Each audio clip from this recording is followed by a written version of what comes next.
And you're watching Korn Boarding Channel!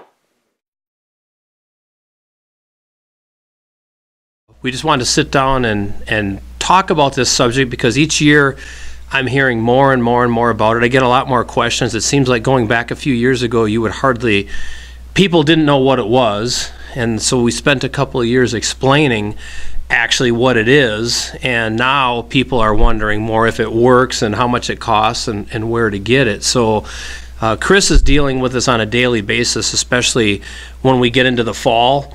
People are calling, daily, hourly, minutely at some ways. But I guess how have you seen the evolution? I mean, like over the last 5 years of what's going on with just hunting with ozone in general. See, what I would say, you're saying that people are shifting from not knowing what it is to does it work. Right. And really, in our case, a lot of the people who call us have been wondering about it for a long time and have been researching it for a long time. And we've seen a shift in the last couple of years from people calling and really wanting to know whether or not it works to people just calling and say, I want one, what's the best way to set it up? Right. Because by now they've seen it enough on the TV shows, they've seen it from your channel, the Paul Korn Bow Hunting channel, they've seen it from their friends using them, and that's really the big thing.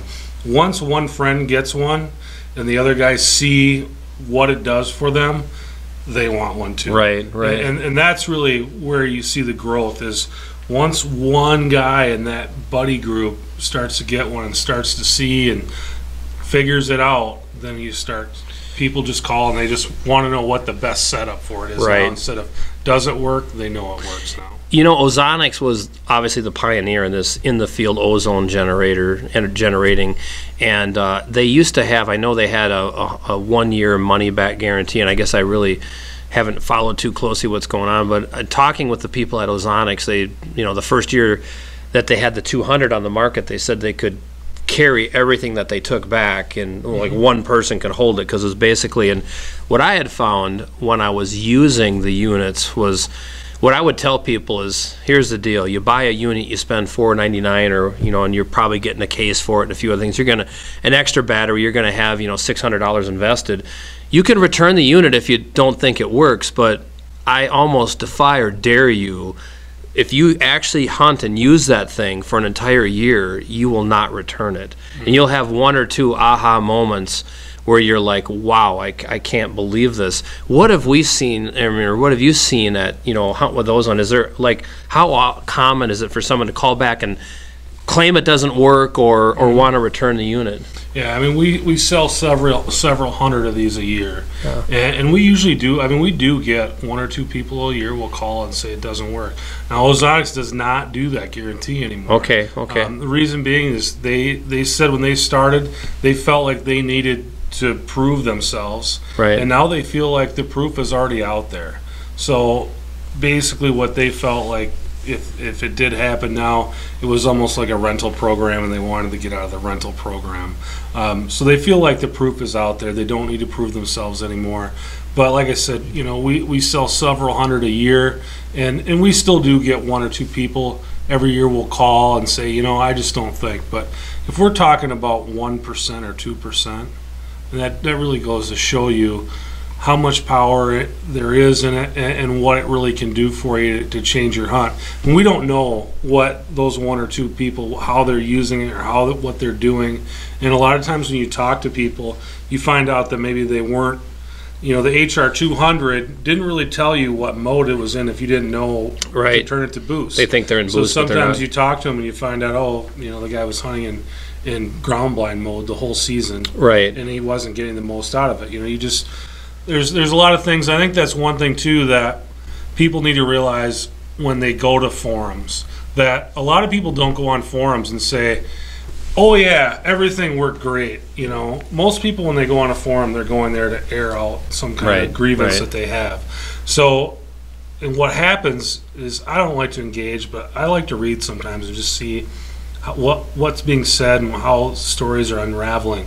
And what happens is when you find out and people start asking that person a few questions, it doesn't take long usually before you really figure out maybe what was going on, and maybe that guy wasn't using it the way it's supposed to be used, or maybe just who knows what happened. But sometimes things, and we talked about it in some other conversations that we've had, even with like broadheads. Yeah. If you don't have confidence in something, then every small thing that happens, you're going to blame it on that one thing. Right. Right. And that could be the case too. And and the market really, honestly, has a way of sorting out what's good and what's bad. For sure. And I think the market, if you look at what's happening in the scent control market, it's really totally reset itself. Yep. And now you've got like the scent control clothing companies. I mean, basically are, for all practical purposes, non-existent. Yep. So that pretty much sorted itself out. But if you could just quickly kind of explain the science behind it, Sure. What is it actually doing? So I failed chemistry in high school, but this is how it works. I'm glad you clarified that. we electrify oxygen. Yeah. And what that does is it makes a different type of oxygen molecule. And oxygen likes to be in O2, so 0, 2. So when oxygen floats around the air, it's one atom connected together. That's what oxygen likes to be. So when we make ozone, what we're doing is we're making an oxygen molecule with 3 atoms. So one, and then a third one. And oxygen doesn't like to be that way. They like to be in 2. So what they do, what those little atoms, what that molecule does, is it floats around looking for other stuff to attach that Right. other O2 to create oxygen and to get rid of that third atom. So what it's looking to attach to is anything that's out in the atmosphere, which the way this product is designed is to attach to a scent molecule, Right. and just turn that into a byproduct. Airborne of oxygen. scent, yeah. An airborne scent molecule. Yeah, exactly. So that's how the science of it works. And it's one of those things that sometimes it's hard to wrap your head around that, but it's basically Because you can't see it, right? Because you can't see it. Yeah. It electrifies the air. And one of the things that we always talk about with people is think about going outside after a lightning storm. Yeah. It always seems like everything is really fresh out there, because what happens is when you have lightning, it's creating ozone. It's electrifies the air in the same way that that Ozonics or other. As that electricity, that current goes through the air, it actually takes basically the O2, splits it, turns it into O3. It just and then adds a that's molecule. exactly, and then it's looking to grab on to everything, and that's what you're smelling. Yep. And that's me showing off my D in chemistry. No, I did fail chemistry. Yeah, did you? It's not a joke or anything. Yeah. It happened. Well, I'm not joking either. I got a D. Maybe a C. I don't know. I can't remember that far back. And that's probably one of the biggest obstacle with the ozone that I seen in the beginning was because you can't see it. How do you know it's and quite honestly, I mean, nothing sounds really more gimmicky. Yep. I mean, when somebody tries to tell you can actually take this. And I remember watching early demonstrations with actually Scott Allred from Lake Jackson, Texas, is one of the guys that he was actually an oral surgeon that came up with this concept because he had used it in his operating room. When they'd burn flesh, he couldn't take the smell of it, and one of his assistants said they had like a living air or an ozone machine at another place she had worked, and so they got one, and he's like, man, that works really good. I wonder why I couldn't take that. He was the guy's an avid hunter. Yep. Why can't I take this in the field? So he had a car battery, and he rigged this all up, and couldn't believe the results, and then started doing all the testing, and then basically came up with this concept. And the first time that I'd met him, I said, boy, it'd be nice if you could actually explain, or if you could visualize. So if you look at the packaging, how they show the ozone curtain, as you're electrifying that O2 and splitting it into O3, you're basically creating a curtain. And boy, I'm telling you, it seems so gimmicky, but it honestly is unbelievable the way it works. And especially if you could get like in a ground blind situation where you can build that curtain around you, Yep. It's amazing what it can do, But so now, like I talked about switching over to now people just wondering where they can get them, how much they cost, and it kind of they took the next step. And then seeing how the market had reset itself, I noticed a whole bunch of other different products coming into the market now. You've got, like little ones you can plug into your cigarette lighter, and obviously you're seeing, I'm sure, the sales of that type of ozone product also increase. Yep. So what people are, Ozonics, having that out in the field, what that's doing for you is blocking the scent from your breath, from anything that a lot of times you leave your truck to get to your tree stand. Yep. It's work, and a lot of times even in the rut, if we got all of our pack and everything on, we're sweating and we're creating scent. And what Ozonics is going to do is allow you to protect yourself from letting that scent get to the game. But what guys are wanting to do is they want to treat their clothes and do anything else that they may be taking out in the field with them to try to get that as scent free as possible. So let's say you're a guy that works, in an office or at a shop or something until 4 o'clock. You want to get out in the evening and do a hunt, and you don't think you got time to go home and shower. So what you can do is you get one of those ones that goes in your truck. Yep. As you're driving to wherever you're hunting, you're treating yourself, you're treating your clothing with ozone. So when you get out of the truck, your clothing is already scent free. Absolutely. Guys stop at Burger King or something and their truck stinks. That's the other thing. Maybe you clean all your clothes and everything is good, but your truck has got a Burger King in it, So you always want to, whatever you're going to be touching, you want to make sure that's scent free and that's not bleeding out into your hunting clothes. So we talk about sitting in a blind, sitting in a car with it. What can you tell me about safety? Are you worried? Yeah, sure. So, and that's one thing too, is like we will put, what I do at my cabin typically is I'll have a room and I have one of those, I have a whitetailer unit, a big whitetailer unit that's running ozone in there all the time. And I'll put my bow in there and let it sit in there overnight. But would I do that every night for a year? No. Right. Ozone is an oxidizer. Yep. So it is going to break things down. You don't want your clothes in there every day getting oxygen because it'll break it down. So, Ozonics came out with their dry bag this year or last year where you could put your clothing in this big bag. You could run. What I kind of like is the new HR 300 has a cycle that runs ozone and then runs fresh air, runs ozone and then runs fresh air. So as far as breathing it in when you're driving the truck, I would probably roll my window down. Just for me personally, if I'm breathing in ozone, it makes me feel nauseous. But I do want my clothes and everything to get treated with that stuff. So, if you're hunting in the blind or in the tree stand, this is another thing. You'll hear guys say, well, it makes me sick when I'm breathing it in. Well, you shouldn't be breathing it in. So what you want to do is you want to set your Ozonics, up over your head about this high. About that high. So you want to set it up so it's, about a foot over your head. Then you want it pointing downwind over the top of your head so that when that ozone's coming out, it's going over your head. You shouldn't be breathing it. If you're breathing it in, you want to readjust where it's sitting so that you're not breathing it in. Right, correct. It will make you feel nauseous if you breathe a bunch of it in. So if you smell it, it's got a little bit of a smell to it. I mean, it smells like what it smells like outside when you go out after lightning. Smells good. I like the smell of it. Yeah, right. But it kind of makes me feel lightheaded if I breathe a lot of it in. So I like the extension arm too, just because it gets it out, gets my Ozonics out another 8-10 inches over my head, so that it's showering over the top. Right. And I really think that it's it's part of an overall system. Mm-hmm. I mean you can leave and go from work right to the field or whatever, but if you've got your week off during the rut and you're hunting, you're going to use your whole system. Try to keep yourself as clean as you can. Sure. Wear your rubber boots. Don't leave scent on the ground and stuff like that. So very important that you use it with your overall system. But what would you say are like the biggest mistakes that you see when people use it, if they're using it incorrectly? Not paying attention to the wind.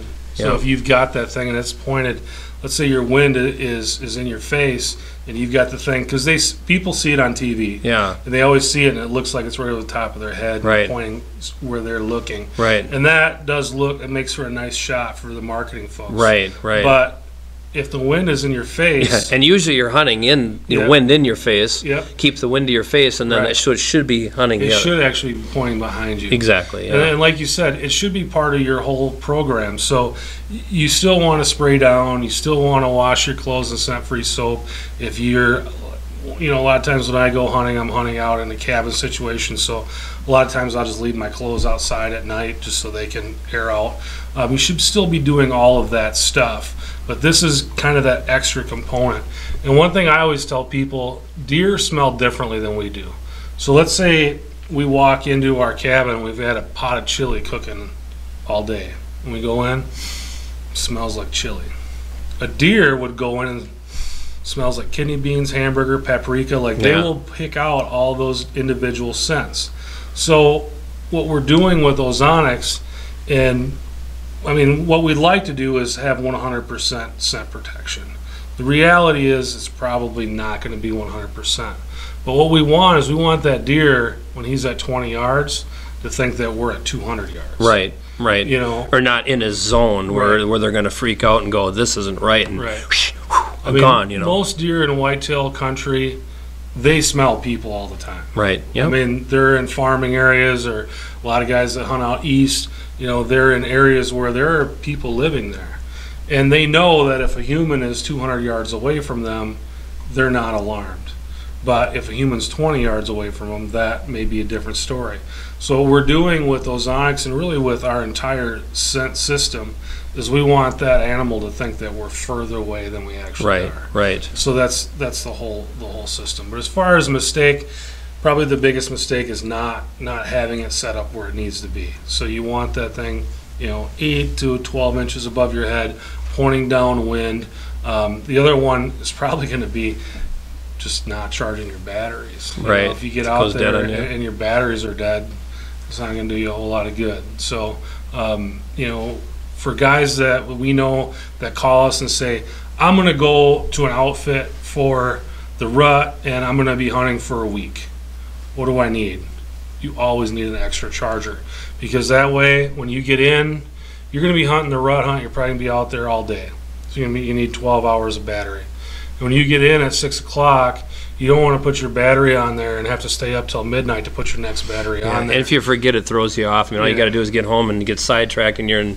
So 2 chargers. You're going to get a charger in the package, buy an extra charger, so you come home, you can drop them both in there. So you get up in the morning, they're both ready to go. But that's going to be the other thing, is just making sure that you got power. Yeah, we've seen a huge increase in hunters' success and, you know, seeing and killing deer, the people that use them. After a while, it gets to be more than a coincidence. Yep. And so, like I say, I get people, it's kind of funny now people actually calling before the hunts and saying, hey, do you think I should buy Ozone? And I'll be like, well, you spent all this money on your hunt, and you know, now you've got like the ultimate or the best thing available in scent control that is not a gimmick. I mean, it's for real. Yep. You know, you can get it. So then, you know, of course, then I point them towards, you know, huntwithozone.com, which is I think a great place where we have just more than just Ozonics, but there's a whole, pretty much everything available that's, you know, in the electronic market. That's exciting to see, and it's, you know, it's kind of exciting to see what, you know, guess what's coming next, you know, and the whole future of this thing. You know, is there anything that you can think of that we didn't cover in our discussion? The main thing, like I said, I think is to make sure that you're using it right. And but it is crazy. You know, when I was down in Missouri hunting, we had this deer come in behind us. We were hunting just like you're supposed to be. We had wind in our face, and this buck comes up behind us, and he's walking up this timber line, and he gets into our wind, and he stopped. And it was in a spot, he's like 20 yards away from us, but it was just a spot you weren't going to get a shot into. It was thick. And you could see him in there. And I think I've seen the video footage of that. He stopped. He caught something. He wasn't sure what it was. But he stopped, and he just froze for like 5 minutes. And then he turned around, and he walked away. And we were like, About a half hour later, he comes right back around and walks right into our shooting lane right in front of us. So that, I think, if there's ever a thing where you say, does this thing work?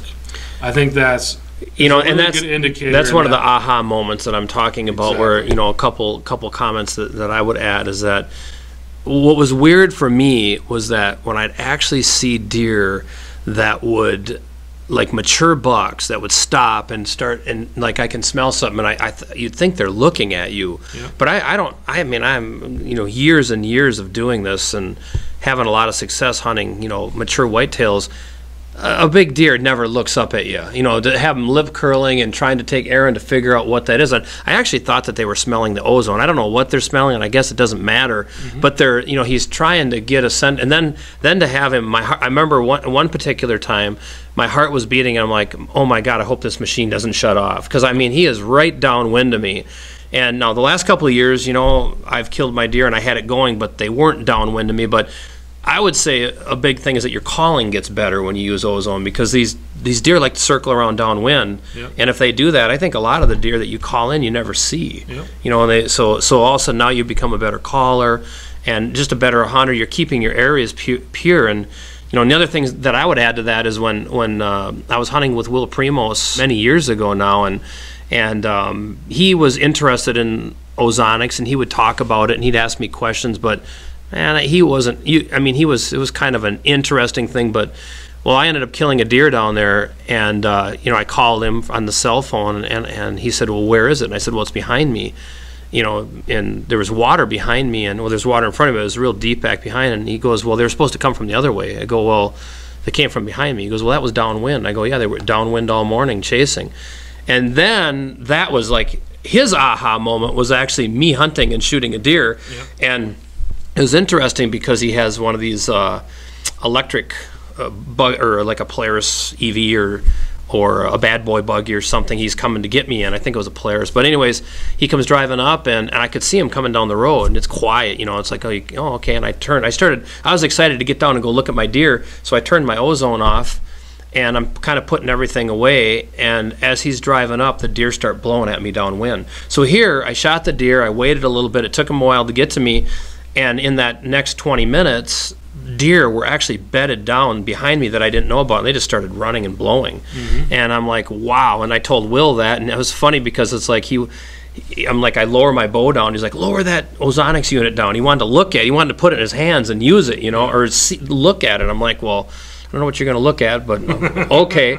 So, but anyways, that got the ball rolling for him. You know, my aha, or you know, that was his aha moment, was me shooting that deer. So I'm just thinking, you know, that's why I wanted to ask if you thought there's anything that we've missed. I know we talked about the setup, and we talked about how it works, and we talked about mistakes people made. But if there's anything else to the other thing I would say is we've been really talking about deer here. Yeah. But you know, they've got a pack now. You can take it out of your elk hunt. Yeah, or bear, anything. We've been using it a lot for bear. Yeah. You and I sat in the stand a couple years ago, and we had a bear come right in downwind from us. Same thing. Pick the nose up, surveying everything, and then right in. I mean, it's the bear Stewart shot last year. I was filming him. It was his first bear, and it got behind us and was messing around. I'm like, oh, come on. There's two of us in the tree. You never, you know, it makes it harder. And all of a sudden he got by, and then he started coming up up out of the bottom, and I said, he's coming in. He completely circled. He went completely downwind. Now he's back up. Now he believes that